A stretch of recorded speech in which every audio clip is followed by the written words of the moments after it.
Hindi medium subject chemistry है, रसायन विज्ञान। और टॉपिक हमारा आज का बोर्ड पे आपको नजर आ रहा है सहसंयोजक यौगिक और सहसंयोजक आवर्त। इसके साथ में मैं जो है सहसंयोजक आवर्त की बात करेंगे। सहसंयोजक आवर्त पिछले लेक्चर में हमने बात की थी आयनिक आवर्त। आयनिक आवर्त कैसे बनता है, उसके गुणधर्म क्या क्या होते हैं, यौगिक के गुणधर्म क्या क्या होते हैं, उसको प्रभावित करने वाले कारकों के बारे में। तो आज जो है हम पढ़ेंगे सहसंयोजक यौगिक के बारे में और इसके गुणधर्मों के बारे में कि सहसंयोजक यौगिक क्या होता है, इसके क्या गुणधर्म है, सहसंयोजक आवर्त कैसे इसका निर्माण होता है, सहसंयोजक आवर्त का, इसके बारे में डिस्कस करेंगे। तो सबसे पहले तो हम ये बात करते हैं कि सहसंयोजक आवर्त कैसे बनता है। जैसा कि नाम से क्लियर है, सहसंयोजक अर्थात साझा, मतलब कि इसमें दो परमाणु इलेक्ट्रॉनों का साझा करते हैं और यौगिक का निर्माण करते हैं, यौगिक का निर्माण करते हैं।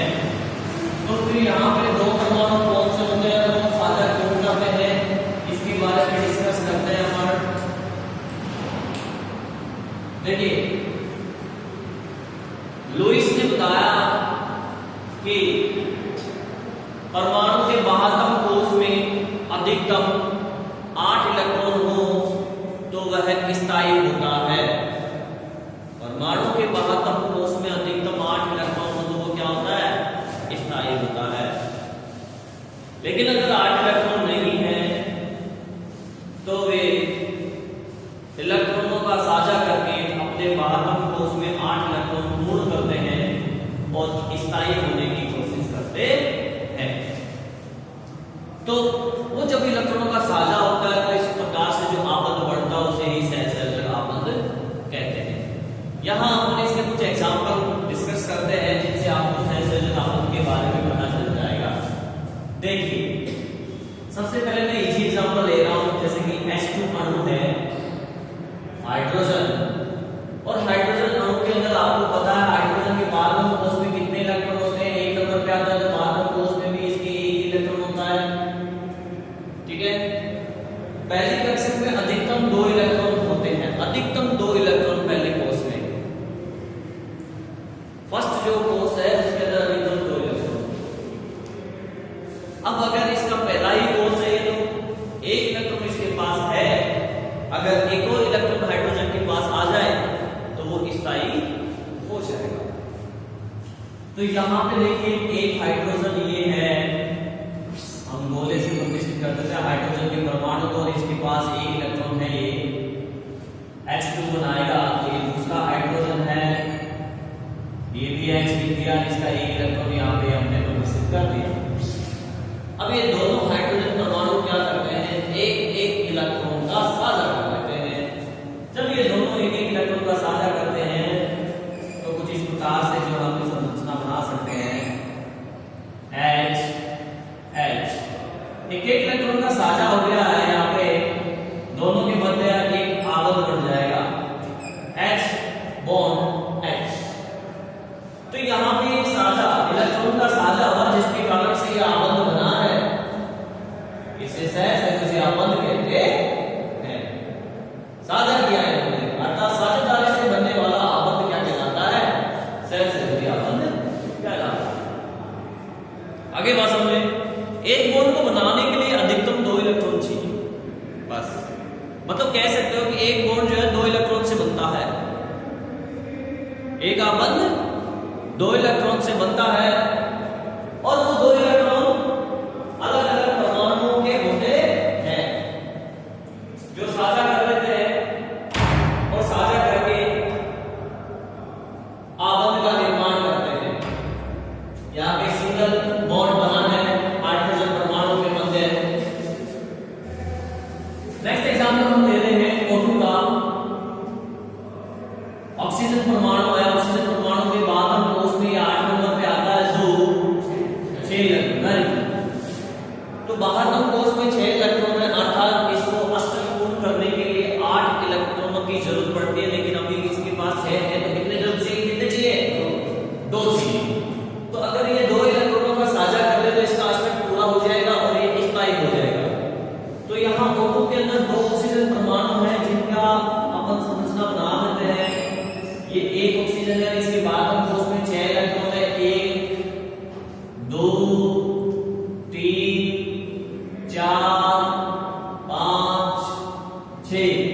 ऑक्सीजन के बाद अब उसमें 6 इलेक्ट्रॉन आ गए। एक और परमाणु के साथ जिसके साथ एक साझा करेगा ऑक्सीजन का समान परमाणु के एग्जांपल हम ले रहे हैं। ये लीजिए ये ऑक्सीजन परमाणु है और इसमें भी 6 इलेक्ट्रॉन उपस्थित है बाहर ठोस में। अब दोनों ही ऑक्सीजन परमाणुओं को दो इलेक्ट्रॉन की जरूरत है, इसलिए दोनों क्या करेंगे, दो इलेक्ट्रॉन का साझा करेंगे। तो जब ये साझा करेंगे तो कुछ इस प्रकार से इनका साझा होगा दो इलेक्ट्रॉनों का। आप इनमें साझा करवा दीजिए, ये ऑक्सीजन दूसरा, ये तीसरा परमाणु, इन्होंने दो इलेक्ट्रॉनों का साझा कर लिया। इसके 2 इलेक्ट्रॉन आ गए, इसके 2 इलेक्ट्रॉन, दोनों ने साझा कर लिया। तो इधर कितने बच गए, 4 इलेक्ट्रॉन। 6 में से 2 ने तो साझा कर लिया ना, तो कितने बचेंगे, 4 बचेंगे। तो 4 हम यहाँ पे 4 लुईस डॉट लगा देंगे। अब आप देख सकते हो इनका अष्टक पूर्ण हो गया है। अष्टक पूर्ण हो गया है तो आप देखिए, देखो 1 2 3 4 5 6 7 8 हो गया, इसका भी अष्टक पूर्ण हो गया है। इसकी बात करें तो देखिए 1 2 3 4 5 6 7 8 इसका भी अष्टक पूरा हो गया है और दो इलेक्ट्रॉनों का साझा किया है। मैंने कहा था कि 2 इलेक्ट्रॉन से एक आपस बढ़ता है तो 4 इलेक्ट्रॉन से कितना बढ़ेंगे, 2 आपस बढ़ेंगे।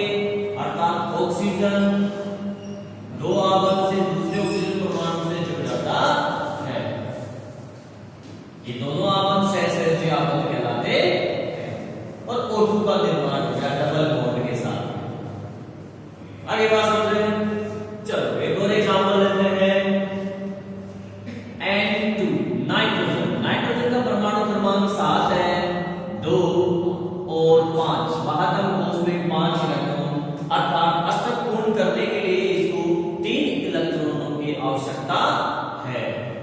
तो ये 3 अगर 3 इलेक्ट्रॉनों का साझा कर ले तो इसका अष्टक कंप्लीट हो जाएगा और ये स्थायी हो जाएगा।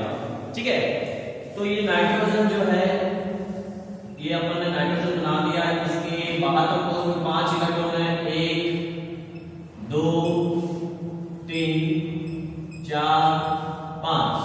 ये दूसरा नाइट्रोजन परमाणु है, इसके भी बाहर कोष में अपन ने 3 इलेक्ट्रॉन 5 इलेक्ट्रॉन बना दिए, ये हो गए 5। दोनों ही परमाणुओं को जो है 3 इलेक्ट्रॉनों की आवश्यकता है अष्टक कंप्लीट करने के लिए। तो ये 3 इलेक्ट्रॉनों का साझा कर लेंगे आपस में। इस नाइट्रोजन ने इस नाइट्रोजन के साथ 3 इलेक्ट्रॉनों का साझा कर दिया और बाकी यहां पे बच गए 2 दोनों के पास। तो अष्टक कंप्लीट हो जाता है। तो आप देख सकते हैं यहाँ पे 1 2 3 4 5 6 7 8 9 10। सॉरी, मैंने पूरा ही काउंट कर दिया। 1 2 3 4 5 6 7 8 अष्टक कंप्लीट। इसके भी देखिए 1 2 3 4 5 6 7 8 इसका भी अष्टक कंप्लीट। और 3 इलेक्ट्रॉनों का साझा हुआ, अर्थात नाइट्रोजन और नाइट्रोजन परमाणु के मध्य ट्रिपल बॉन्ड बन जाएगा। आगे बात समझ रहे हैं। अब ये तो समान परमाणुओं के उदाहरण है। अब असमान परमाणुओं के उदाहरण को समझेंगे। असमान परमाणु में मैं आपका जल का अणु ले लेता हूं H2O। ठीक है, अर्थात इसमें हाइड्रोजन है जिसके बाहर कोष में 1 इलेक्ट्रॉन है, इसमें ऑक्सीजन है जिसके बाहर कोष में 6 इलेक्ट्रॉन है। तो ऑक्सीजन को अष्टक पूर्ण करने के लिए 2 इलेक्ट्रॉनों की जरूरत है और हाइड्रोजन को हाइड्रोजन का तो पहला सेल है, पहला कोष है, तो उसको तो 1 इलेक्ट्रॉन चाहिए, उसमें अधिकतम 2 इलेक्ट्रॉन होते हैं। तो इसलिए एक ऑक्सीजन एक हाइड्रोजन के साथ अगर सहयोग करता है 1 इलेक्ट्रॉन का, तो ऑक्सीजन का अष्टक पूरा नहीं होता है। क्योंकि देखिए अब मैं आपको बताता हूं, यहाँ पे ये मैंने ऑक्सीजन लिया और इसके बाद उसमें 6 इलेक्ट्रॉन है, तो 6 इलेक्ट्रॉन 1 2 3 4 5 6 और एक हाइड्रोजन परमाणु ये है और इसके पास 1 इलेक्ट्रॉन। अगर एक ऑक्सीजन इस एक हाइड्रोजन परमाणु के साथ साझा कर रहा है कुछ इस प्रकार से, तो देखिए हाइड्रोजन और ऑक्सीजन का इलेक्ट्रॉन साझा आ गया है इसमें। बाकी इसकी 5 इलेक्ट्रॉन ऐसे कैसे आ गए ऑक्सीजन से। तो आप देख सकते हैं कि इस हाइड्रोजन का काम तो हो गया, लेकिन इस ऑक्सीजन का काम पूरा नहीं हुआ, इसका अष्टक पूरा नहीं हुआ है। देखिए 1 2 3 4 5 6 7 अभी भी इसको एक इलेक्ट्रॉन की जरूरत है, एक इलेक्ट्रॉन कम पड़ता है।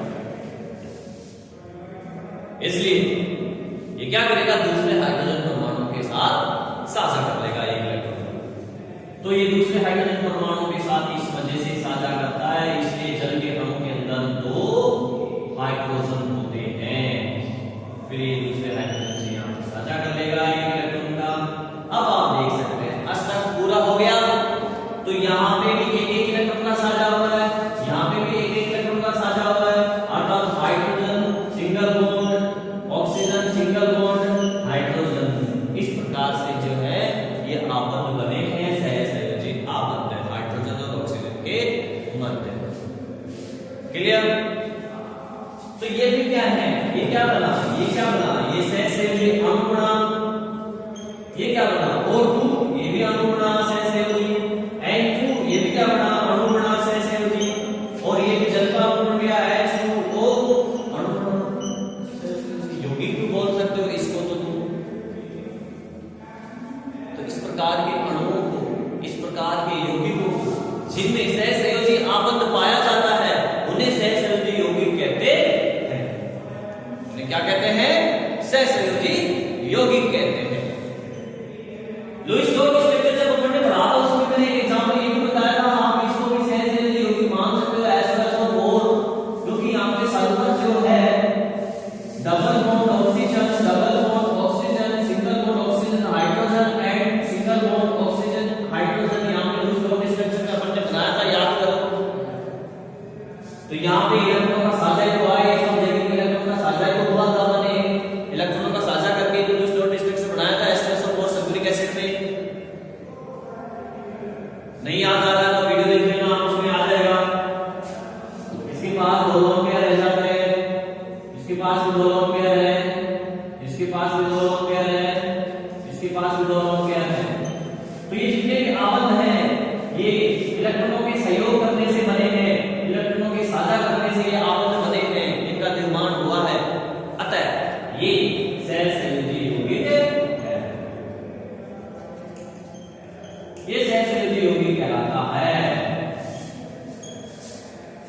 क्लियर? तो इस प्रकार से सहसंयोजी यौगिकों का निर्माण होता है।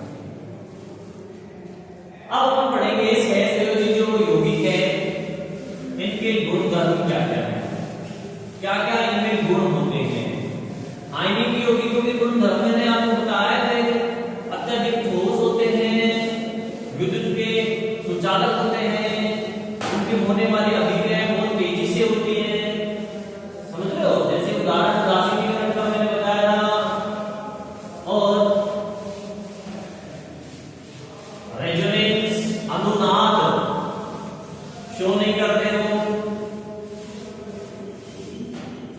तो सहसंयोजी यौगिकों के क्या गुणधर्म है, इनकी क्या गुणधर्म है, इसकी बात करें।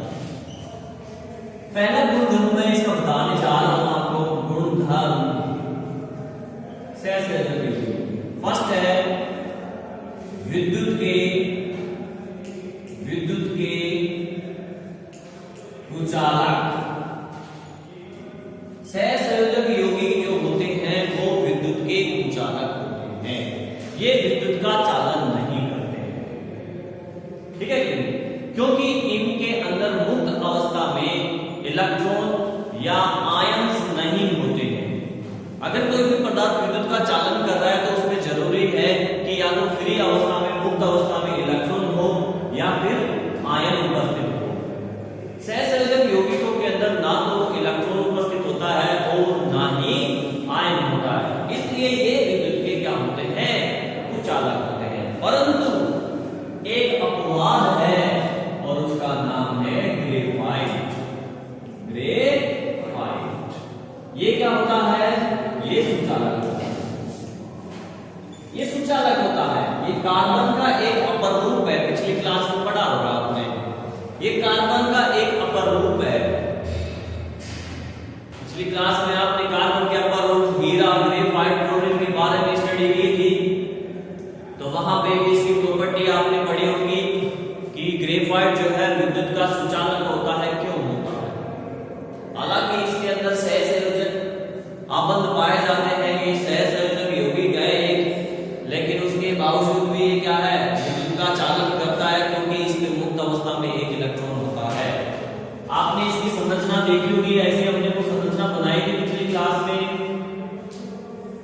बनाई थी आपने, 11th में भी है ये टॉपिक, स्टडी करेंगे। कुछ ऐसी संरचना आपने बनाई थी। तो यहाँ पे देखिए इस कार्बन को देखिए, ये कार्बन परमाणु है। यहाँ पे कार्बन की संरचना कितनी होती है? 4 होती है। तो इसने एक बॉन्ड बनाया इधर, एक आबंध इधर बनाया, एक आबंध इधर बनाया। कितने बनाए? 3 ही बनाए। तो एक फ्री इलेक्ट्रॉन रह गया ना इसके पास, एक इलेक्ट्रॉन फ्री रह गया। इस वजह से ये विद्युत का चालन करता है। बाकी सहसंयोजक यौगिक चालक होते हैं। दूसरा गुण सहसंयोजक यौगिकों का दूसरा गुण, सहसंयोजक यौगिक जो है द्रव हो सकते हैं, द्रव एंड गैस अवस्था में होते हैं। ज्यादातर सहसंयोजक यौगिक जो है द्रव और गैस अवस्था में होते हैं। देखो अभी हमने यहाँ पे बनाया था H2 गैस है, N2 गैस है, O2 गैस बनाई थी, इधर सल्फ्यूरिक एसिड बनाया था, वो द्रव होता है। H2O जल बनाया था सहसंयोजक यौगिक के अंदर, वो भी द्रव है। तो ज्यादातर सहसंयोजक यौगिक क्या होते हैं? द्रव होते हैं या गैस होते हैं। परंतु अपवाद भी है, एक दो अपवाद भी है। एक है हीरा, डायमंड, एक यही है ग्रेफाइट और सिलिकॉन कार्बाइड,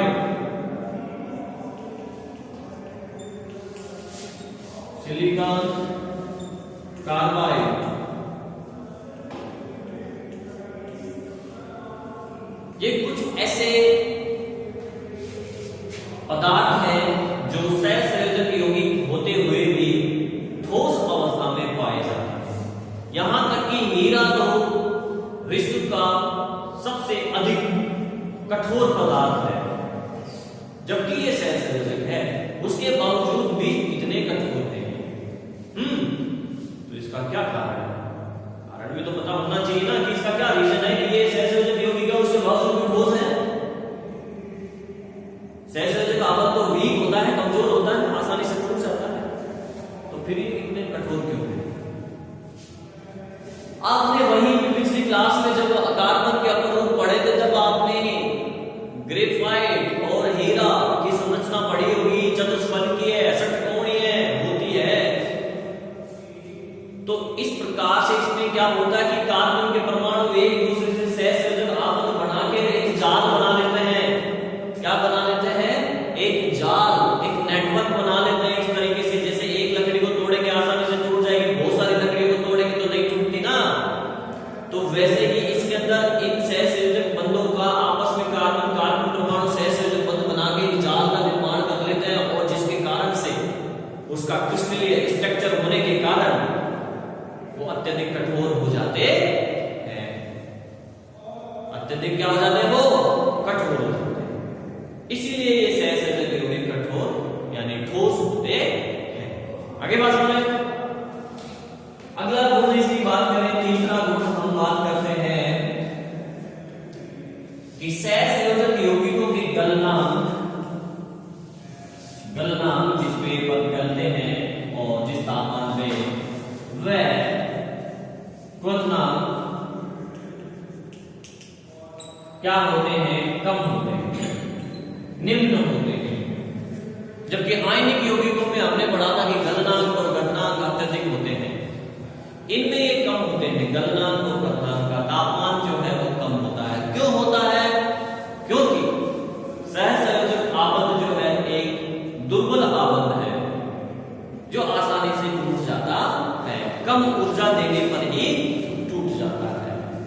इसलिए इनका गलनांक और क्वथनांक क्या होता है? कम होता है। आगे बात समझे।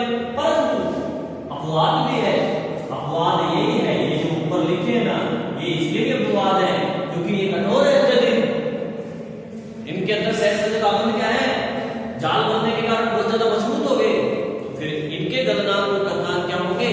अत्यधिक होंगे, क्योंकि इनको तोड़ने के लिए ज्यादा ऊर्जा देनी पड़ेगी। इसलिए जिनका गलनांक 5000 डिग्री सेल्सियस के समथिंग होता है लगभग, बहुत ज्यादा। ठीक है। 14 गुण, इनकी जो रासायनिक अभिक्रियाएं होती हैं, रासायनिक अभिक्रियाएं वो धीमी होती है, धीरे होती है, धीरे धीरे होती है, स्लोली स्लो, क्योंकि इनका अष्टक पूरा हो जाता है जनरली इन परमाणुओं का सहसंयोजक आपन तो बनता ही इसलिए ना कि अष्टक पूर्ण करने के लिए, और ये अष्टक पूर्ण करके क्या हो जाते हैं, ये यौगिक स्थायी हो जाते हैं। तो फिर स्थायी अवस्था में कोई यौगिक जो है जल्दी से क्रिया नहीं करता है, इसलिए इनसे होने वाली इसकी जो रासायनिक अभिक्रियाएं होती है वो क्या होती है, धीरे धीरे होती है, स्लो होती है। इसके अलावा पांचवा अगर गुण पढ़े अपन तो पांचवा गुण है सहसंयोजक यौगिक अनुनाद, अनुनाद, अनुनाद प्रदर्शित करते हैं। अनुनादी संरचनाएं की होती हैं, कुछ सहसंयोजक यौगिक हैं जो अनुनाद बनाते हैं। अनुनाद का मतलब है कि ऐसी संरचनाएं, ऐसे काल्पनिक संरचनाएं जिनमें लोन पेयर और बॉन्ड पेयर यानी आबंध और लोन पेयर इनकी स्थिति में परिवर्तन कर सकते हैं अपन, लेकिन परमाणु की स्थिति में कोई परिवर्तन नहीं होता है। तो ऐसी जो काल्पनिक संरचनाएं बनती हैं उन काल्पनिक संरचनाओं को अनुनादी संरचनाएं कहा जाता है।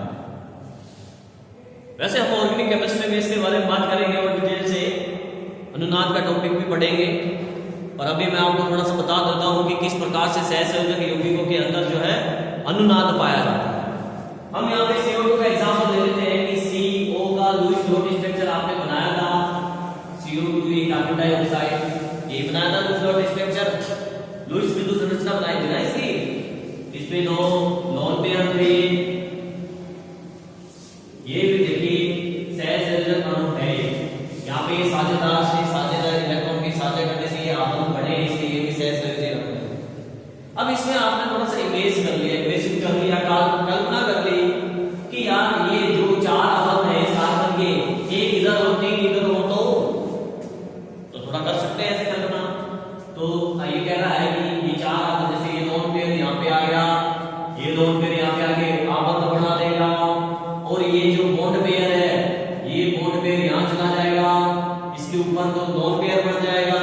तो ऐसी कंडीशन में देखो क्या होगा, ये लोन पेयर यहाँ पे आ गया, दो आबंध पहले से है, एक लोन पेयर और आगे बॉन्ड बना लिया, तीन हो जाएंगे, और यहाँ पे बचेगा केवल एक लोन पेयर, इलेक्ट्रॉन की कमी हो गई इसलिए प्लस।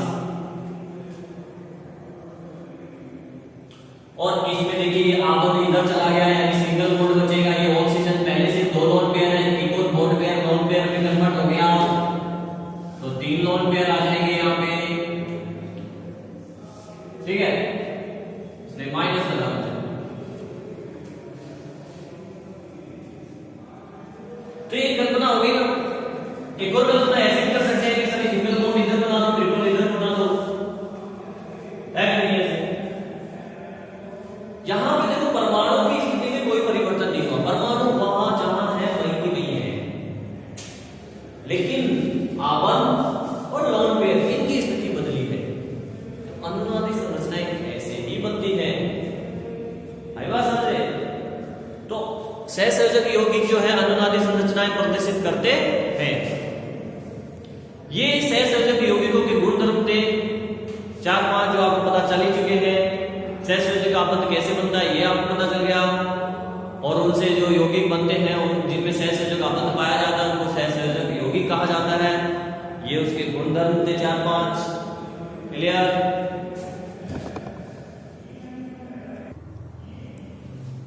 हेलो स्टूडेंट्स,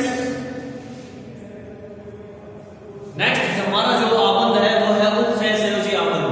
हमने आयनिक आबंध पढ़ा, हमने सहसंयोजी आबंध पढ़ा अभी, और इसी प्रकार से हम उप सहसंयोजी आबंध के बारे में बात करेंगे। और जिन यौगिकों में उप सहसंयोजी आबंध पाया जाता है उनको उप सहसंयोजी यौगिक कहते हैं। देखो 3 प्रकार की शादियां आप देखते हो, ये कुछ वैसा ही है। 3 प्रकार की शादियां आप देखते हो या सुनते हो। पहली, जिसमें साझा होता है। साझा का मतलब जो है दोनों परिवार, लड़का और लड़की के परिवार ये सहमति करते हैं कि ठीक है अपन एक गार्डन बुक कर लेंगे, उसमें तुम्हारे मेहमान आ जाएंगे, हमारे मेहमान आ जाएंगे और वही वो जीवनाक भी कर लेंगे। जितना पैसा लगेगा आधा तुम दे देना, आधा हम दे देंगे। तो इस प्रकार का साझा हुआ किसमें? सहसंयोजी आबद्ध गण। पढ़ा था नहीं? दोनों का एक इलेक्ट्रॉन। एक शादी ऐसी होती है जिसमें दहेज मांगा जाता है कि नहीं? लड़का जो है लड़की के परिवार वालों से दहेज की मांग करता है। लेन देन हो गया, मतलब वह भी लेन देन। तो जो अपन ने आयोनिक आबंध पढ़ा था वो कुछ ऐसा ही है। वहां पे एक इलेक्ट्रॉन देता है और दूसरा लेता है, जिससे कि धनायन और ऋणायन बनते हैं।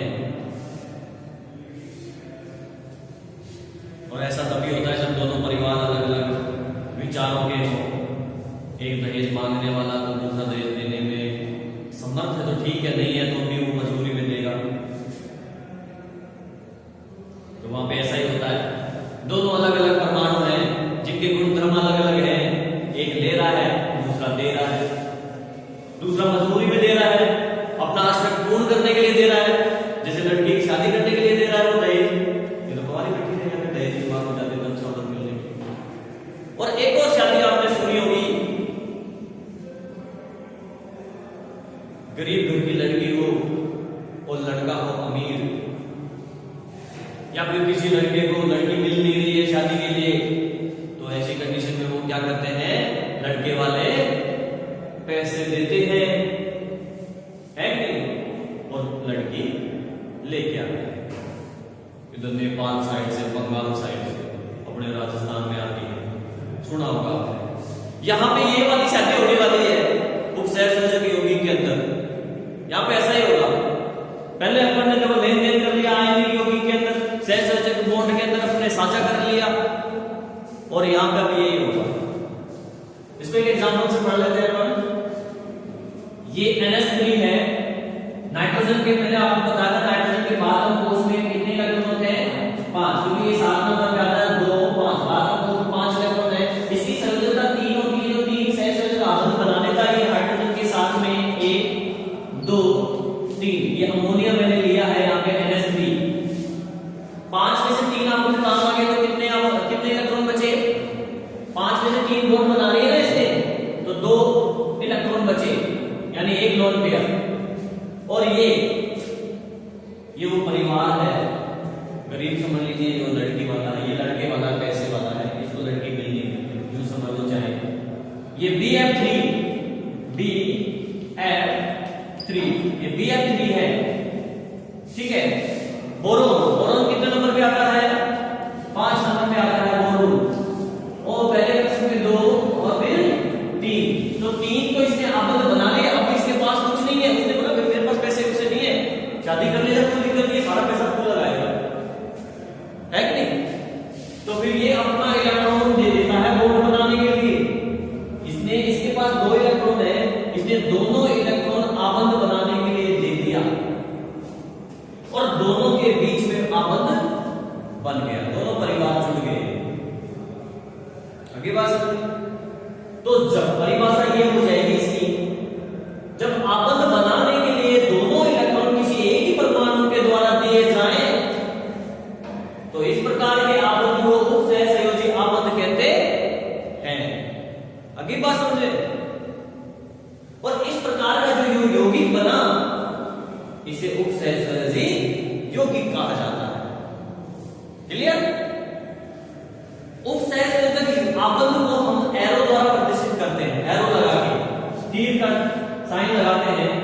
इसने इलेक्ट्रॉन दिया है तो इधर एरो लगेगा कैसे? और जरूरी नहीं है जो हम हमेशा स्टडी करें तो वहां पे एरो नजर ही आए आपको।